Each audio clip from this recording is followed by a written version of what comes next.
are going. We are live on YouTube. Yes. And about to join on the webinar as well very shortly. But welcome. Thanks for being with us again. Just waiting for these other guys to join us. Yeah, here we go. It takes a while, but we are there. Can't believe this is the final one for April. This has come along around quickly, which means this is what, 6 weeks of lockdown now? Anyway, this is 4 weeks of lockdown. No, because we started in March. Anyway, week 4 or 5. Yeah. So this is our final webinar, and as in this series, I'm sure we'll be doing others, but in this series, this is 8 of 8. 8 of 8, and those of you who've heard us speak or been with us on the journey, you know that we're really all about being proactive, taking personal responsibility for your own level of relational skills, how you turn up to relationships. And developing the skills to behave in a way that strengthens relationships rather than damages relationships. Yeah. It's great to see so many of you on the call already. Again, we're going cross-continent. Yes, we have the US platforms. And Jamaica. I have to say a special shout out to my Aunt Audrey, who's with us again. Welcome, everybody. Hi, Thank Audrey. you for joining us. But welcome to everybody on YouTube as well. Got a number of people coming through on there. Yes, great. Thanks for joining us. Great to have you. We're going to go with this one. This is a pretty packed one as well. Yes, because we want to share some time at the end to hear from you about what's impacted you the most. So think about that, and you can, feel free to put comments in the chat as we go along.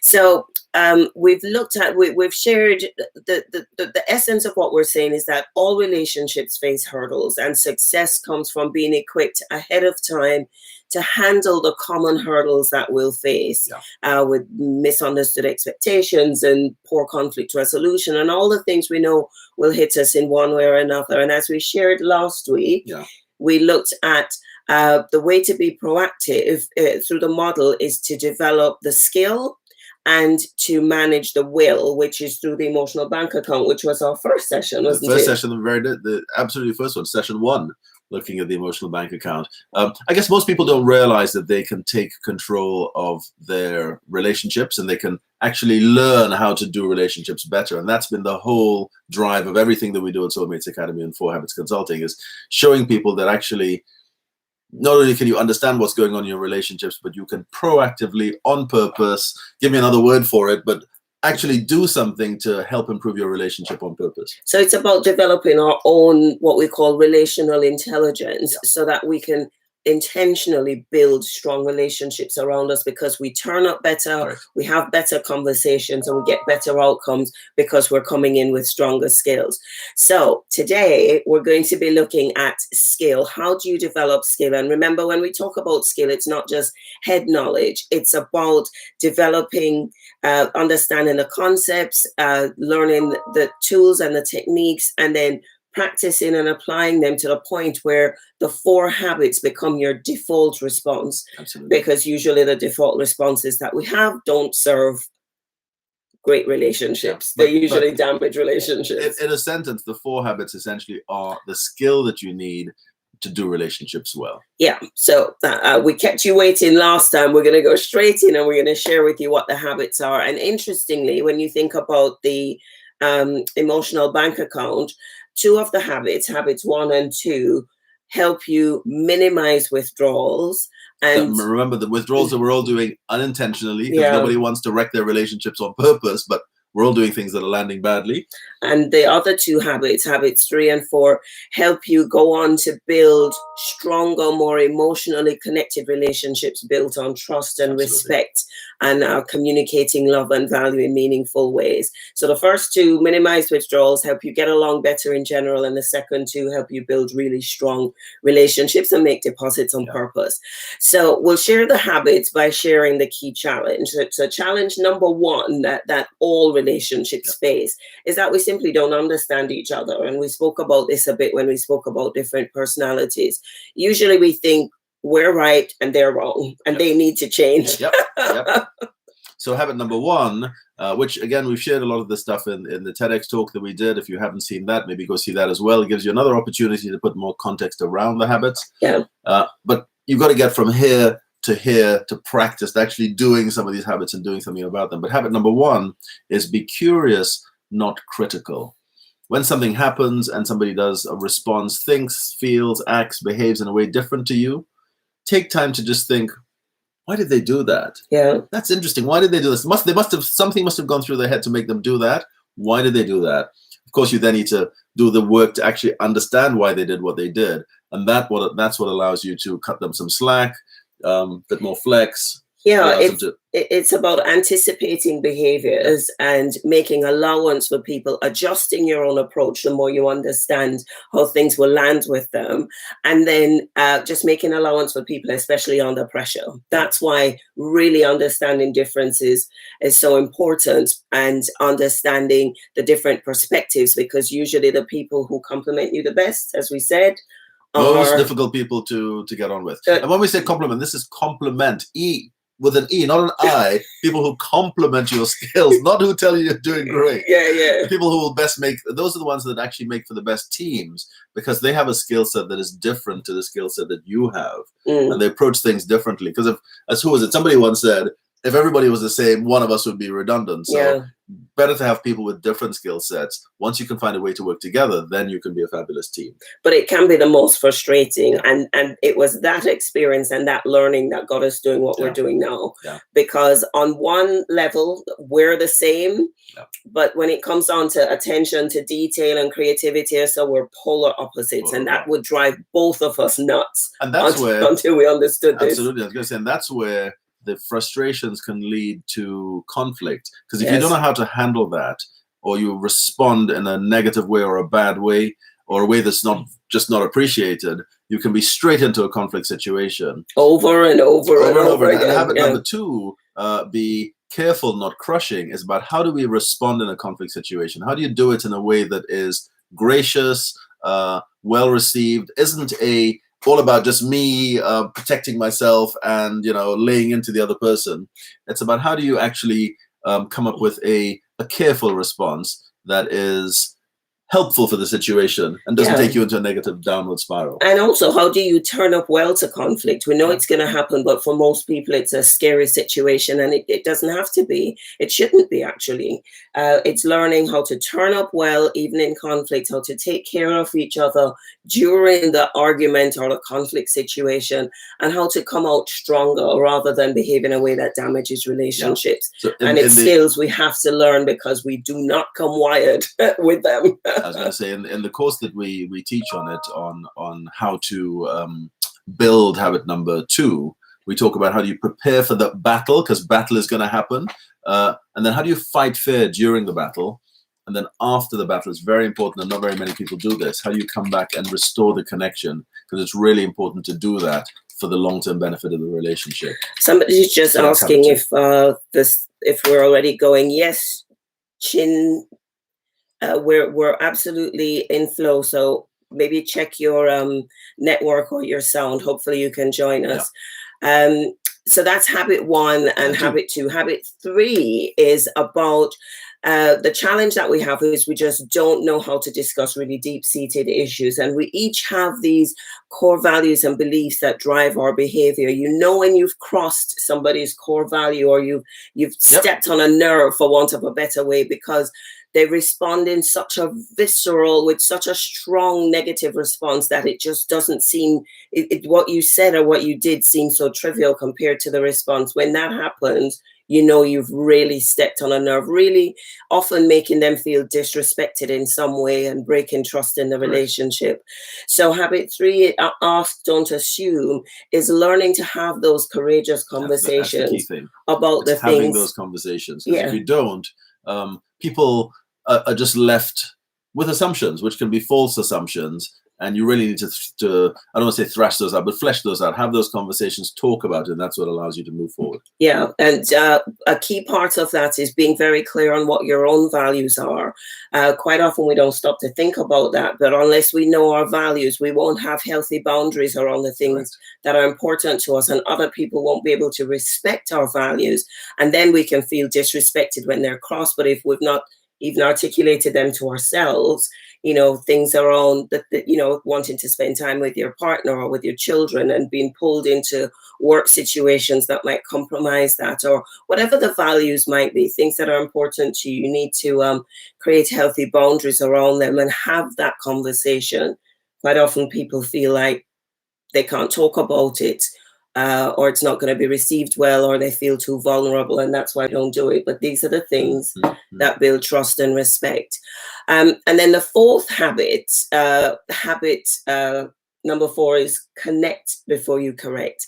And this is about, we're so good at telling people off. We're so good at giving constructive feedback, but we're lousy at letting people know how valued and appreciated and loved they are in really meaningful ways. We tend to do it, actually, in fairness to people, I think people tend to do that early in their relationship. But there is something where you fall into, most of us, of course, it can't be everybody, but most of us fall into this lull of where it almost feels like you're taking the other person for granted, not necessarily showing them as much value and appreciation as you probably think about them, but you just don't show them that. Don't say it, don't do it, don't whatever it takes to communicate that appreciation to them. And for those of you who were on the call that we did around love languages, you know that even at times when you attempt to communicate love, we might do it in a way that's meaningful to us and not meaningful to them.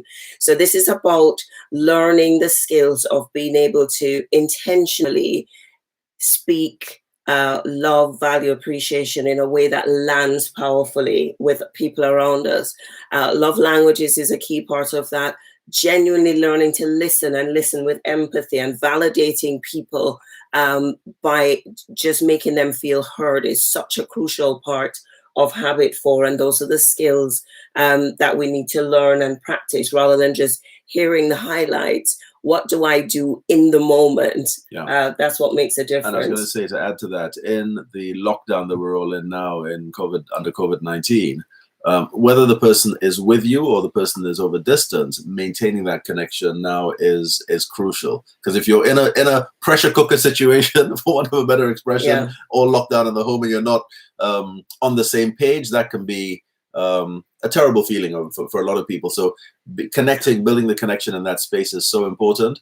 But equally, if you are away from loved ones and just not able to see them because for whatever reason they're in different countries or in different households or whatever it happens to be, maintaining that connection over the phone or through video calls or whatever, and not wasting the time while you're on the call, but actually using it to connect is so important, rather than just being on there and then doing some of the correcting that you can spend a lot of time doing. And it's not to say that there's not a place for that, but you can do so much more of that if you have the connections. Of course, you're not doing the connecting just to do the correcting, but you're doing the connecting to have a positive relationship with positive emotional bank account, to have a good influence over the relationship. Very important. If you have teens, for example, they're going through such a vulnerable time in their growth and self-confidence, knowing that you have their back, that they feel emotionally connected and respected and just loved for who they are, is so important before you even open your mouth to tell them off about anything.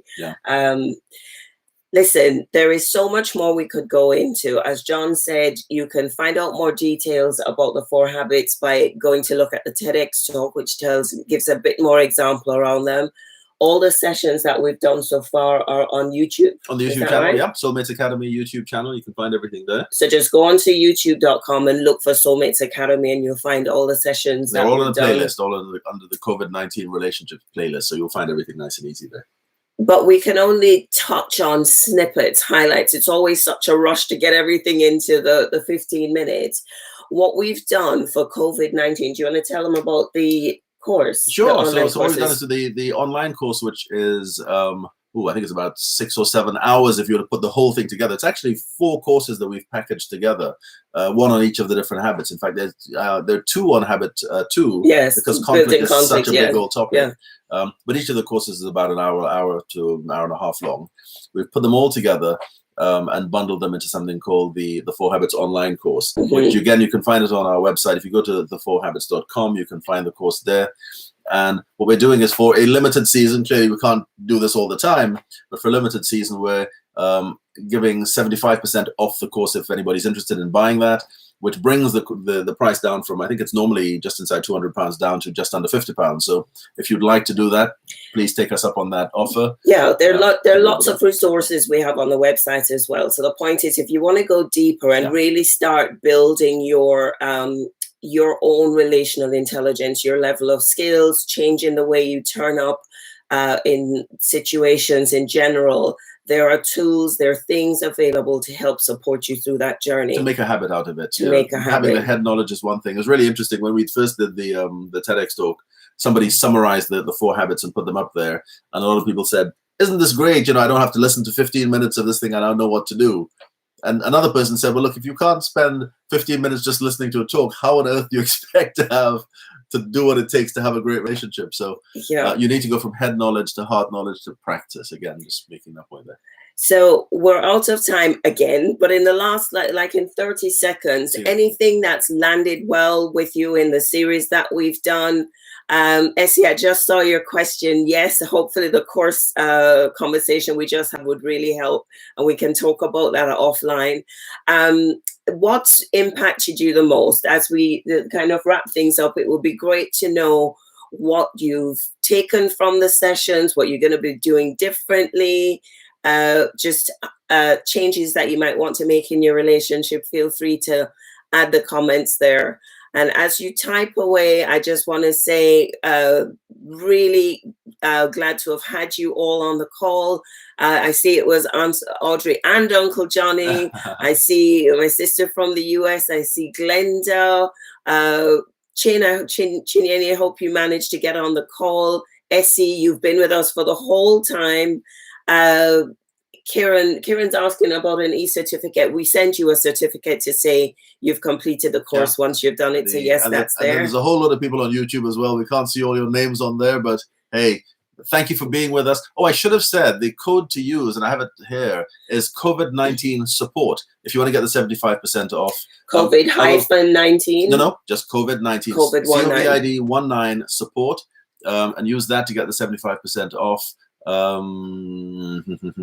If you struggle to get to it, just send us an email to hello@the4habits.com, and of course we can send you the code and the link there. Yeah, listen, it's been amazing. We've really enjoyed sharing our hearts, our passion, what we've learned, the things that have helped us in our relationship, and that we've seen help hundreds of other people. We wish you all the very best in taking responsibility for your own level of relational intelligence, so you turn up well to relationships, have better conversations, and achieve better outcomes.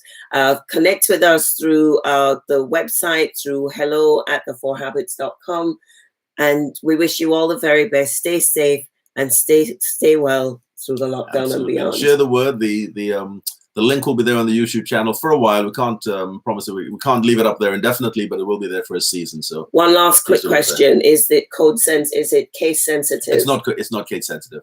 See, lowercase. Well, just put it in lowercase just to be safe. COVID-19 support, all as one word. Yeah. Thanks, Glenda. Yes, listening is a really big part of how we show love to each other, by just listening well. So much we could talk about, but we got to let you go. Thanks Lots of love, guys. Take care. Bye-bye.